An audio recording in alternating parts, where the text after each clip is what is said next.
বিনম্র শ্রদ্ধা ও প্রণাম। এভাবে এবং বিশেষ করে ঠিক আজকের এই দিনটিতে কবিকে বরণ করবার, তাকে স্মরণ করবার সুযোগ পেয়ে আমরা নিজেদের ধন্য মনে করছি। এই মহতী অনুষ্ঠানে উপস্থিত সকলকে জানাই আন্তরিক অভিনন্দন। উপস্থিত ডক্টর গোলাম মোহাম্মদ হেলালুদ্দিন স্যার, অধ্যক্ষ, Michael Madhusudan memorial college, doctor Kirat Kumar Ganguly, coordinator.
এরপর বরণ করে নিচ্ছেন ডক্টর মহানন্দা কাঞ্জিলাল মহাশয়াকে, অধ্যক্ষ, দুর্গাপুর উইমেন্স কলেজ।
আমরা ভীষণ খুশি। ধন্যবাদ প্রফেসর আহমেদ আহসানুজ্জামানকে। ধন্যবাদ স্যার। ভব কবি শ্রী মধুসূদন। যশোরে সাগর দাঁড়ি কবতক্ষ তীরে জন্মভূমি, জন্মদাতা দত্ত মহামতি রাজনারায়ণ নামে।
গোলাম মোহাম্মদ হেলালুদ্দিন স্যার, অধ্যক্ষ, Michael Madhusudan memorial college.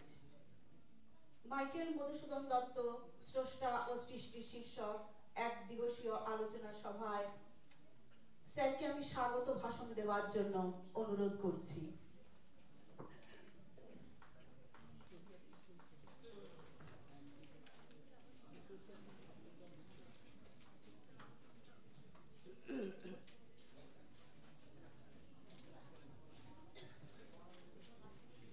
Hello, ঠিক আছে, এবার আস। হ্যালো।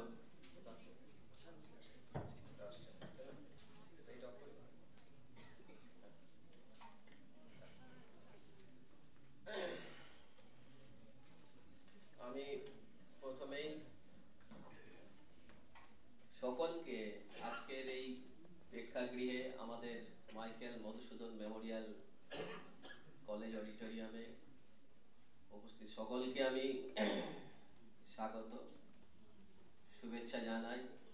এই সুন্দর একটা শীতের সকালে আমরা আজ এখানে সমবেত হয়েছি আমাদের সকলের প্রিয় কবি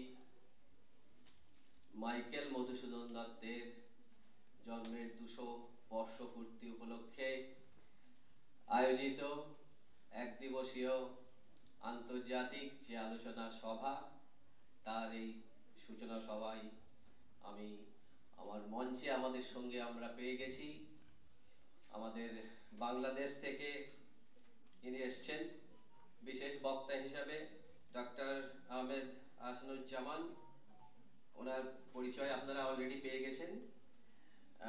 professor, department of English and modern languages, school of liberal art and social science, independent university Bangladesh.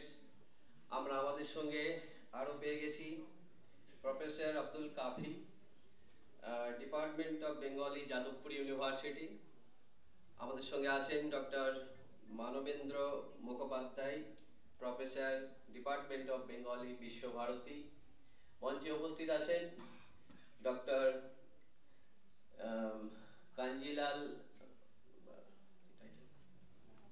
Kanjilal Mahananda মহাশয়া, উনি প্রিন্সিপাল, দুর্গাপুর উইমেন্স কলেজ। তিনি এসে আমাদের সঙ্গে যোগদান করেছেন, আমরা সকলেই খুব খুশি, আনন্দিত। আমার মঞ্চে উপস্থিত আছেন doctor Ranjan Kumar Mondal, head, history department. আরও আছেন ডক্টর কিরাট কুমার গাঙ্গুলি, আইকিউসি কোঅর্ডিনেটর, এবং doctor Gurupada Adhikari, head, department of Bengali. আমার সামনে উপস্থিত আমার বাইরের বিভিন্ন কলেজ, ইউনিভার্সিটি থেকে যারা এসেছেন, অধ্যাপক, অধ্যাপিকা, রিসার্চ স্কলার, আমার সকল সহকর্মী, অধ্যাপক, অধ্যাপিকা, অশিক্ষক কর্মচারী, আমার ছাত্রছাত্রীরা, বর্তমান, প্রাক্তন এবং অন্যান্য যারা উপস্থিত আছেন এখানে, সকলকেই ধন্যবাদ।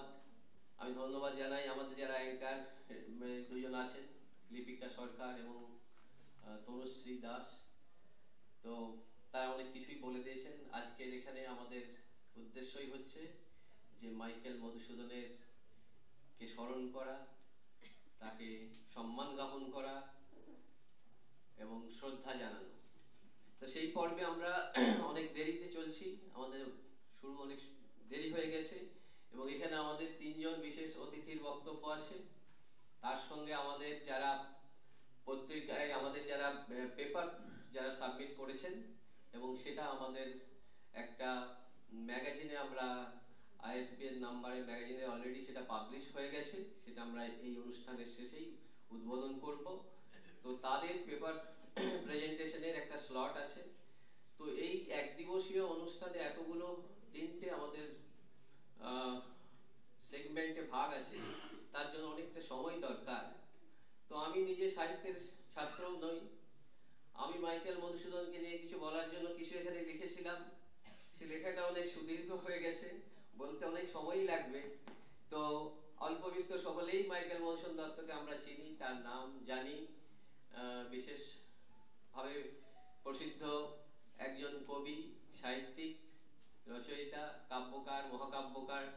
হ্যাঁ, তার বহু কিন্তু মধুসূদন দত্তকে নিয়ে বলতে গেলে এক জিনিসটা বলতে হয়, যেটা যে তিনি একটু ব্যতিক্রমী চরিত্র, তিনি সাধারণ চরিত্র নয়।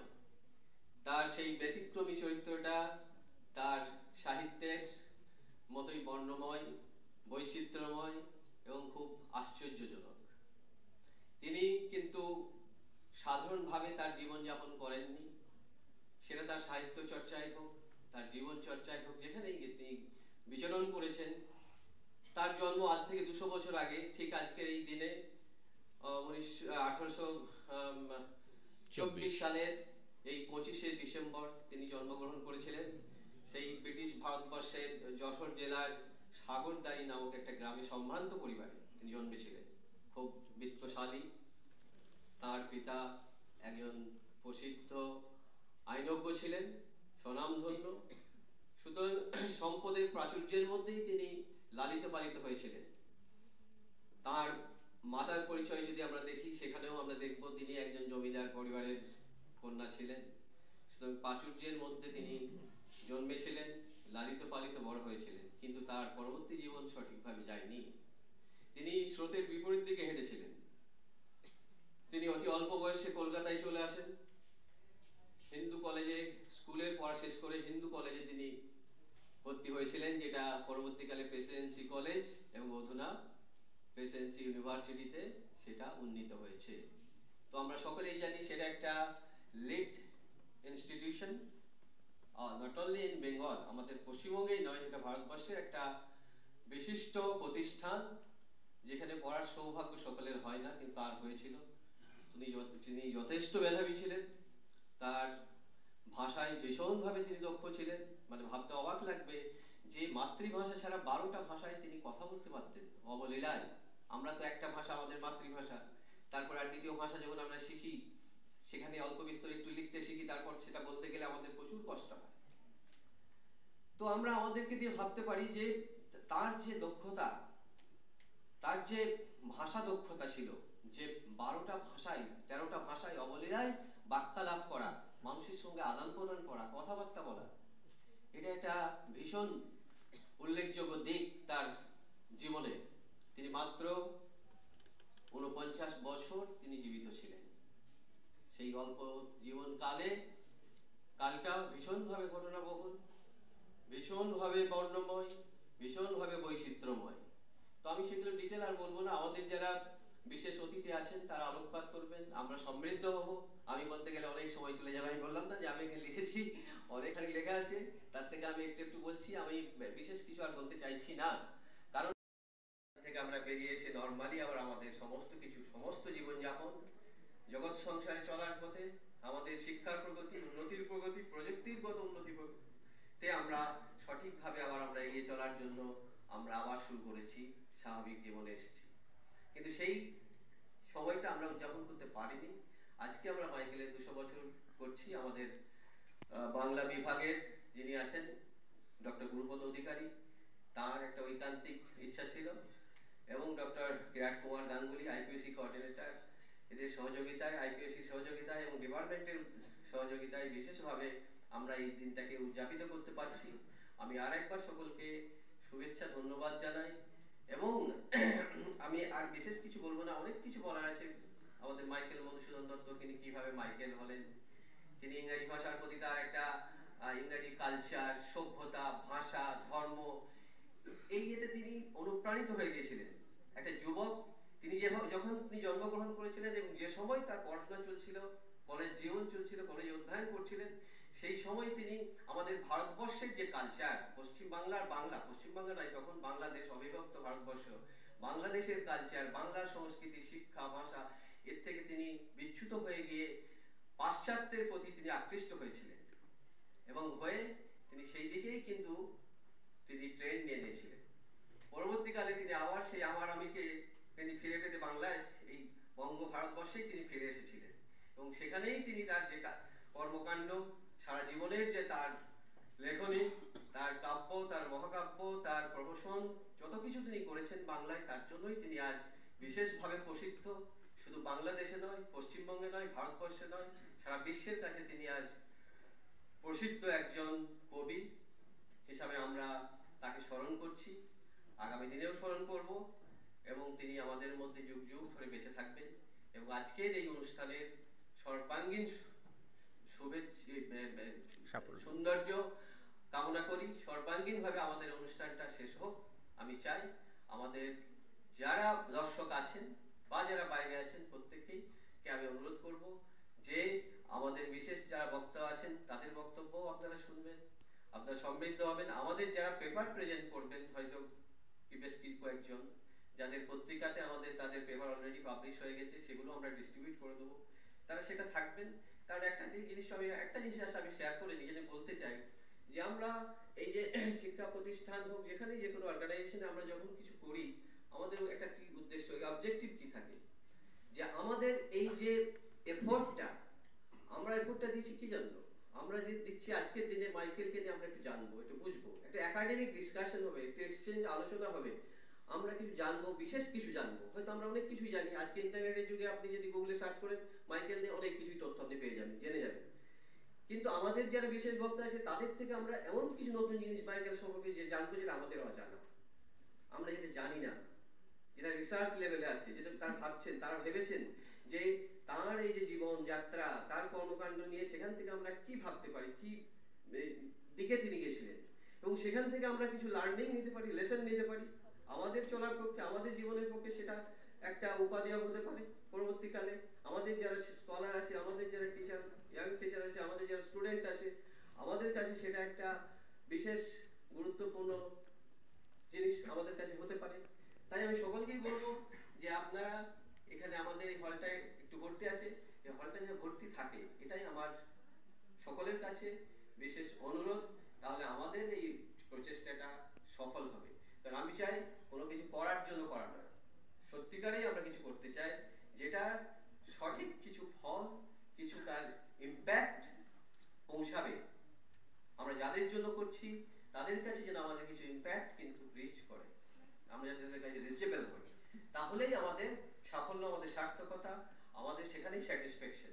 তাহলে আমি এই স্যাটিসফ্যাকশনটা নিয়ে আশা করে আমার বক্তব্য শেষ করলাম। ধন্যবাদ।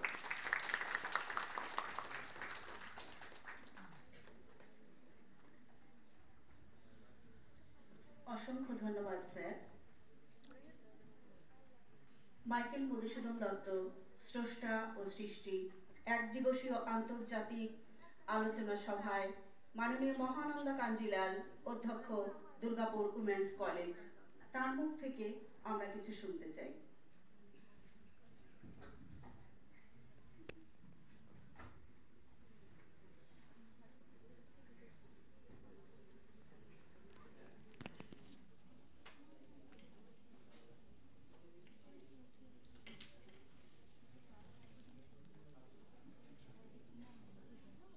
সুপ্রভাত। মঞ্চে উপবিষ্ট মাননীয় অধ্যক্ষ মহাশয় ডক্টর হেলালুদ্দিন মহাশয়, principal Michael Madhusudan memorial college, Bangladesh থেকে এসেছেন মাননীয় অধ্যাপক মহাশয়, এবং মঞ্চে উপবিষ্ট সমস্ত অধ্যাপক মহাশয় যারা তাদের মূল্যবান বক্তব্য আজকে রাখবেন, সবাইকে প্রণাম জানাচ্ছি। আজকে এত সুন্দর একটা সাধু উদ্যোগ, তার জন্য ধন্যবাদ জানাচ্ছি এই কলেজের বাংলা বিভাগের অধ্যাপক অধ্যাপিকা বৃন্দ, আইকিউএসি কোঅর্ডিনেটর, অত্যন্ত সাধু উদ্যোগ এবং স্নেহের ছাত্রছাত্রীরা, এই কলেজের অন্যান্য বিষয়ের অধ্যাপক অধ্যাপিকা বৃন্দ, সবাইকে নমস্কার জানাচ্ছি। প্রথমত ধন্যবাদ আমাকে আজকে এই সুন্দর দিনে আমন্ত্রণ জানানোর জন্য। আমি পাশের কলেজেরই অধ্যক্ষা, এবং এই কলেজের বিশেষ করে নামটাই এত সুন্দর একজন মানুষের নামে, কাজে তার ২০০ বর্ষ উদযাপন অত্যন্ত প্রাসঙ্গিক, প্রয়োজনীয়। শুধু তাই নয়, পরবর্তী প্রজন্মের কাছে, ছাত্রছাত্রীদের কাছে এনাদের অবদান, তাদের জীবন অবদান এবং তাদের আমাদের দেশের জন্য সাহিত্যে তাদের অবদানের কথা পৌঁছে দেওয়াটা আমাদের একটা কর্তব্য নিশ্চয়ই। মাইকেল মধুসূদন দত্ত সম্বন্ধে আজকে যারা বিশিষ্ট বক্তা রয়েছেন তারা বলবেন এবং তাতে নিশ্চয়ই সবাই সমৃদ্ধ হবেন। আমি সাহিত্যের ছাত্রী নই, আমার বিষয় অর্থনীতি, কিন্তু আমার মনে হয় সবাই সাহিত্য অনুরাগী, কারণ সাহিত্য ছাড়া একটা মানুষ গড়ে উঠতে পারে না। এবং রেখমা দাসের মনে পড়েনি বাংলাদেশের এমন কেউ বোধহয় নেই, সেই স্কুল বয়স থেকেই কিন্তু আমরা সেগুলো পড়েছি। মাইকেল মধুসূদন দত্ত সম্বন্ধে বেশি কথা বলবো না, কিন্তু জাস্ট দুটো তিনটে কথাই বলবো যে আমার কাছে মাইকেল মধুসূদন দত্ত শুধু একজন কবি নন, তিনি বিপ্লবী। বিপ্লবী মানে যে স্বাধীনতা সংগ্রামে অজস্র মানুষ, বাংলাদেশের বহু মানুষ প্রাণ ত্যাগ করেছিলেন, সেটা এক ধরনের সংগ্রাম ছিল। কিন্তু সাহিত্যে, শিল্প চর্চায় যে বিপ্লব বাংলায় হয়েছে, অবিভক্ত বাংলায়, সেটা কিন্তু অবশ্যই স্মরণীয় এবং সারা পৃথিবীর কাছে সেটা স্মরণীয়। এবং যে নবযুগের সূচনা তারা করেছিলেন সেই যুগে, সেটা ভাবলে আশ্চর্য লাগে। আমরা 21st সেঞ্চুরিতে বসেও অনেক নতুন নতুন উদ্ভাবন, আবিষ্কার ইত্যাদি দেখি, গর্বিত হই দেশ সম্বন্ধে। কিন্তু সেই যুগে বসে কোনো কোনো মানুষ যে বিপ্লব এনেছিলেন, যেমন মাইকেল মধুসূদন দত্ত, তিনি বিপ্লব করেছিলেন তার পরিবারের বিরুদ্ধে, তিনি বিপ্লব করেছিলেন শিক্ষা ব্যবস্থার বিরুদ্ধে। কারণ যে ইংরেজি শিক্ষা, বায়রনের কবিতা পড়ে তিনি মুগ্ধ হয়েছিলেন, তিনি এতটাই মুগ্ধ হয়ে গেছিলেন, কবি সাহিত্যিকরা তো একটু ইমোশনাল পার্সন হন, তার মাস্টারমশাইদের কাছ থেকে সেই শিক্ষা, সেই কবিতা পড়ে তিনি এতটাই মুগ্ধ যে তিনি খ্রিস্টান ধর্ম গ্রহণ করলেন। এবং কেন করলেন? যে ইংরেজি সাহিত্যটা ভালো করে শিখতে হবে, ইংরেজি কবিদের কথা পড়তে হবে, সেই সাহিত্যটাকে একেবারে আত্মিকভাবে নিয়ে নিতে হবে। পড়াশোনা তো সবাই করে, কিন্তু এতটা ইনভলভমেন্ট, এটা কিন্তু সত্যি আশ্চর্য। হয়তো মনে হতে পারে যে তিনি কেন ধর্মান্তরিত হলেন ইত্যাদি, সেগুলো ওনার ব্যক্তিগত ব্যাপার, কিন্তু তিনি যতদিন বাংলাদেশ থাকবে তিনি জীবিত থাকবেন তার অবিস্মরণীয় লেখার জন্য। এবং পরবর্তীকালে আরেকটা বিপ্লবের কথা বলি, তিনি এই বিপ্লবটা তো করলেন তার পরিবারের এগেনস্টে, তার সমাজের বিরুদ্ধে, সবকিছু থেকে গিয়ে। দ্বিতীয় যেটা হলো সেটা হচ্ছে যে উনি ইংরেজি সাহিত্যটাকে, কবিতাকে গ্রহণ করে তারপরে ফিরে এলেন মাতৃভাষায়, সেটা আরেকটা বিপ্লব। এবং এটা কেউ করতে পেরেছে বলে আমার মনে হয় না ইতিহাসে। এবং এই যে মাতৃভাষায় তার ফিরে আসা, নিজের দেশকে আবার নতুন করে ভালোবাসা, এটা একটা অসাধারণ জিনিস। এবং একটু আগে স্যার বলছিলেন যে উনি একটা সম্ভ্রান্ত বংশে জন্মেছেন, তিনি খুব সুন্দর একটা সুখের জীবন যাপন করতে পারতেন, কিন্তু তিনি সেটা করতে চাননি, কারণ তিনি বিপ্লবী, আমি যেটা বললাম। এবং অত্যন্ত কষ্টের সঙ্গে তাকে জীবন নির্বাহ করতে হয়েছে, কারণ কবি সাহিত্যিকদের তো সত্যি মানে অর্থের অভাব হয়, তারা পরিচিত হন, তারা বিখ্যাত হন, সেটা একটা দীর্ঘ সময়ের ব্যাপার। এবং কেউ কেউ হন, কেউ কেউ হন না। তিনি পরবর্তীকালে হয়েছেন, আমরা তাকে নিয়ে আজকে সভা করছি, এটাই তার সৃষ্টির সার্থকতা। এবং তিনি প্রথম বাংলা নাটক তৈরি করা, যেটা ছিল না, উনি তখনকার দিনে উনি মনে করেছিলেন যে বাংলায় নাটক তৈরি হচ্ছে না, প্রহসন তৈরি হচ্ছে না, এই আইডিয়াগুলো কিন্তু উনি ইংরেজি সাহিত্য থেকে এনেছেন। এবং বীরাঙ্গনা কাব্য, ব্রজাঙ্গনা, এরকম কত কত কাব্য তিনি রচনা করেছেন। তবে সব থেকে যেটা রেভলিউশনারি সেটা হচ্ছে বাংলা সনেট, যেটা দিয়ে তিনি মেঘনাদ বধ কাব্য রচনা করেছেন। আবারও রেভলিউশন, কেন? কারণ এইখানে যেভাবে বীর রসের কথা বলা হচ্ছে, গ্রিক সাহিত্য থেকে নেওয়া, অর্থাৎ রাবণকে নায়ক করা হয়েছে। আমরা এখন কিছুদিন ধরেই ভীষণ রামময় হয়ে রয়েছে ভারতবর্ষে, কিন্তু তখনকার যুগে একজন কবি তিনি রাবণকে হিরো হিসেবে দেখেছেন। এটা খুব কম বড় কথা না, এটা করতে গেলে যে মনের জোর লাগে সেটা মাইকেল মধুসূদন দত্তের ছিল। এবং তখনকার দিনে সমালোচনা তো হবেই, সবকিছুতেই সমালোচনা, কিন্তু এনারা এমন একজন মানুষ যারা সমালোচনার জন্য ভয় পান না, এবং সেই জন্যই তারা কালোজয়ী এবং হয়ে থাকবে। এবং সেখানে ইন্দ্রজিৎ, রাবণ হচ্ছেন হিরো এবং রাম হচ্ছেন ভিলেন। এখন এটা মানে ভাবতেই কিরকম অবাক লাগে যে কতখানি মানসিক জোর হলে এটা লেখা যায়। এবং সনেট, যেটা বাংলা সাহিত্যে প্রথম উনি এনেছেন, অমিত্রাক্ষর ছন্দ, এটা আমাদের একেবারে নতুন উদ্ভাবন। এবং এটার জন্যই যদি আর কেউ কি কোনো কিছু না পড়ে, শুধু মেঘনাদ বধ কাব্যটা তাকে অবিস্মরণীয়, বিশ্বজয়ী করে রাখবে চিরকাল, এটাই আমার মনে হয়। এবং পরবর্তীকালে অত্যন্ত মানে অভাবের মধ্যে ছিলেন, এবং পিজি হসপিটালে যখন উনি মারা যান, অর্থাভাব প্রচুর ছিল তার, এবং মাননীয় বিদ্যাসাগর মহাশয় তাকে অর্থ সাহায্য করেছিলেন। এবং বিদেশেও যখন উনি ইংল্যান্ডে গেছেন, বিদেশে গেছেন, ওখানে গিয়ে তো তাকে কেউ সেরকমভাবে রেকগনিশন করবেন না। উনি একটু লেখালেখি করেন, কিন্তু রোজগার কিছুই ছিল না। সেই বিদ্যাসাগর মহাশয় বিদেশে একজন কবি অর্থাভাবে রয়েছেন, তাকে সাহায্য করছেন। কাজে এইসব মানুষরা কিন্তু এখন হারিয়ে যাচ্ছে কারণ এখন মানুষ, আমরা নিজেদের কথা ভাবি, কিন্তু এই যে অন্যের কথা ভাবা, একটা অবিস্মরণীয় সৃষ্টি করা এবং বৈপ্লবিক কিছু করা, এই রকম মানুষ সত্যিই কমে আসছে। এবং আমরা আশা করব, আমরা আশাবাদী যে নিশ্চয়ই তোমাদের মধ্যে থেকে, পরবর্তী প্রজন্ম থেকে আমরা এরকম আরো মানুষ তৈরি হোক, এটাই চাইবো। নমস্কার। ধন্যবাদ ম্যাডাম। আমরা জানি দুর্গাপুর উইমেন্স কলেজে বর্তমানে সংস্কৃতির জোয়ার বইয়ে দিয়েছেন মাননীয় মহানন্দা কাঞ্জিলাল মহাশয়।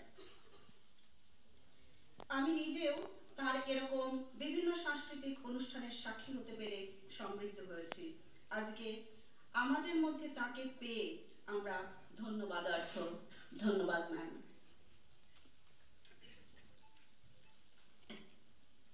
এখন বক্তব্য উপস্থাপনের জন্য আমি অনুরোধ জানাবো ডক্টর রঞ্জন মণ্ডল মহাশয়কে, উপদেষ্টা এবং বিভাগীয় প্রধান, ইতিহাস বিভাগ, মাইকেল মধুসূদন মেমোরিয়াল কলেজ।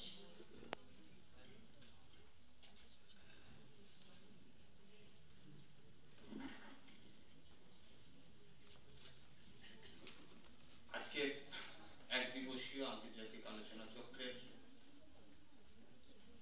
মুখ্য ভূমিকায় যিনি রয়েছেন, অধ্যক্ষ মহাশয়, এই ধরনের একটা আলোচনায় সর্বাত্মকভাবে সহযোগিতা করার জন্য ধন্যবাদ।